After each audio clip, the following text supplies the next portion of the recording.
એ પોતે બીમાર હતા, છતાંય ડોક્ટર મુખર્જી આવ્યા છે ને એમની કીર્તિથી એ પ્રભાવિત હતા, એટલે એ બંને મહાનુભાવો નાગપુરમાં મળ્યા અને જે ગુરુ મંત્ર આપ્યો એ ગુરુ મંત્ર પછી એ જીવ્યા ત્યાં સુધી એમણે પાળવાનું કામ કર્યું.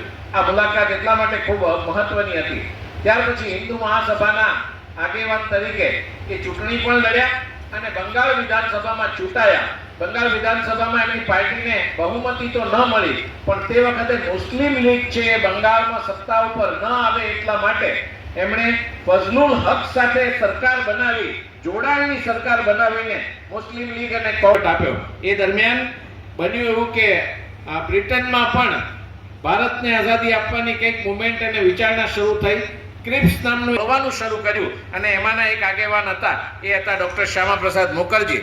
શ્યામાપ્રસાદ મુખર્જીએ ક્રિપ્સ મિશન સામે ભારતને શા માટે સ્વતંત્રતા જોઈએ એની સૌથી અસરકારક રજૂઆત કોઈએ કરી હોય તો એને ખૂબ અસર થઈ. 1942માં કોંગ્રેસે એટલે ખાસ કરીને ગાંધીજીએ એક નારો આપ્યો, એક આંદોલન છેડ્યું, એનું નામ છે હિન્દ છોડો, ક્વિટ ઇન્ડિયા. ગાંધીજી અને કોંગ્રેસે આપેલું આહ્વાન હતું, પણ એનું હતા એમના પક્ષમાંથી લોકોએ પૂછ્યું કે આપણે કોંગ્રેસને શું કામ સમર્થન આપવાનું. ત્યારે એને એમ કહ્યું કે આ નારો જેણે આપ્યો હોય તેને એ છે દેશના હિતમાં, એ છે રાષ્ટ્રના હિતમાં, એટલે પ્રત્યેક રાષ્ટ્રભક્તે એનું પાલન કરવું જોઈએ અને એને પાલન કરતા સમાજ સેવાના કામ તો ચાલુ જ હતા. બંગાળનો એક વિસ્તાર છે મિદનાપુર.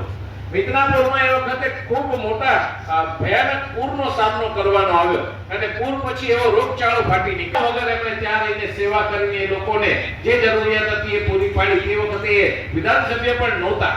ત્યાર પછી તરત જ એક ક્ષેત્રમાં દુષ્કાળ પડ્યો ને એક બાજુ બીજા વિશ્વયુદ્ધનો જે કંઈ હતું એ પડઘમ વાગતા હતા. જાપાની સૈનિકો છે બ્રિટિશ સંસ્થાન તરીકે આક્રમણકારી સૈનિકોને રાશન ન મળે એટલે ઘઉં ચોખા વગેરેનો પણ નાશ કરવાનું બ્રિટિશ અધિકારીઓ કામ કરતા હતા. 2 રૂપિયે મણ મળતા ચોખાના ભાવ 100 રૂપિયે મણ થઈ ગયા. એટલી હદે અનાજની તંગી થઈ. તે વખતે પણ અનેક સામાજિક અને ધાર્મિક સંસ્થાઓના સથવારે ડોક્ટર મુખર્જીએ કોઈ ભૂખ્યું ન સૂવે એના માટેના એક કાર્યકારી રાષ્ટ્રીય અધ્યક્ષ હતા. એના વિધિવત રીતે રાષ્ટ્રીય અધ્યક્ષ તરીકેનો ચાર્જ એમની પાસે આવ્યો. એ દરમિયાન એક ઘટના 1900 એ સંપૂર્ણ રીતે તુષ્ટિકરણના વિરોધી થઈ ગયા. એના મૂળ તો આગળ નંખાતા આવતા હતા.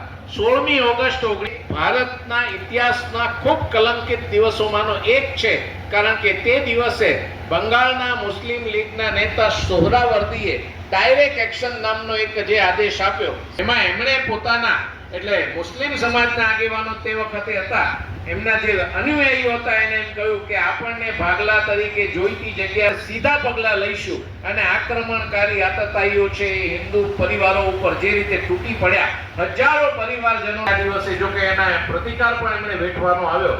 પણ આના કારણે તો ડોક્ટર મુખર્જી હતા પોતે હાથમાં હથિયાર લઈને પણ જોખમ ખેડીને પણ એ સ્થિતિમાં હિન્દુ પરિવારોને બચાવવા માટે ઝઝુમ્યા. એના પાયો તો આગળ 1921માં થયું. એ દરેક દરમિયાન કોંગ્રેસની તુષ્ટિકરણની નીતિથી એ કોંગ્રેસથી વધુને વધુ દૂર જતા હતા અને હિન્દુ પણ એ દરમિયાન અહીંયા જે વાત બની છે એને હું બહુ રિપીટ ન કરું તો 1946 એક બંધારણ સભાની રચના થઈ, કારણ કે બ્રિટન સરકાર બદલાઈ ગઈ. સરકાર બદલાઈને મેજર ક્લેમેન્ટ એટલીની સરકાર બ્રિટનમાં આવી કે ઉદાહરણ આઝાદી આપવાનું નક્કી થયું એટલે એની બંધારણ સભા એક બનાવવામાં આવી. આ બંધારણ સભા બનાવી એમાં દરેક રાજ્યમાંથી કોઈને કોઈ સભ્યોને મોકલવામાં આવ્યા. એ બંધારણ સભા આપોઆપ ત્યાર પછી ભારતીય સંસદમાં પહોંચ્યા. જ્યારે પહેલી શોના પણ આગેવાનો સમાવિષ્ટ કરવામાં આવ્યા. સરદાર સાહેબના આગ્રહથી જે કોઈ વ્યક્તિઓને સામેલ કર્યા એને મંત્રીમંડળમાં લેવામાં આવ્યા. તો એ ખચકાટ અનુભવતા હતા કે આ લોકો સાથે કામ કેવી રીતે થાય. એ જો આપણે કાર્ય કરશું તો આપણે જે કરવા માંગીએ છીએ લક્ષ્ય તરફ સારી રીતે જઈ શકશું. એટલે એ વિભાગ એમના અંદરમાં આવ્યો. પણ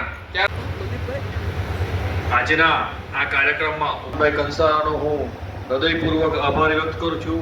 સાથે આજના વક્તા શ્રી ડોક્ટર જગદીશભાઈ પટેલ વ્યક્ત કરું છું.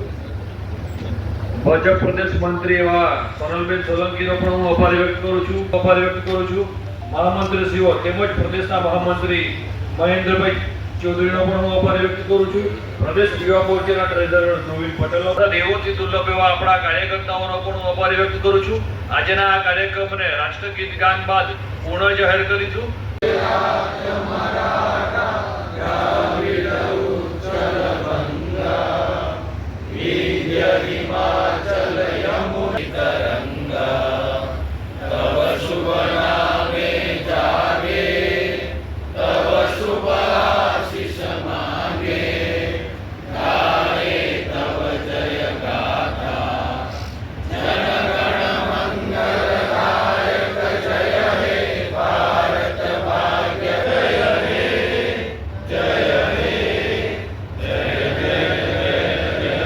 માતા કી ખૂબ ખૂબ ધન્યવાદ.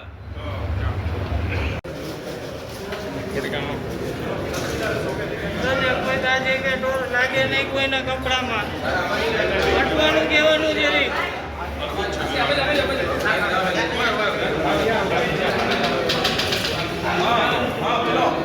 કઈ બાજુ? તો વાત.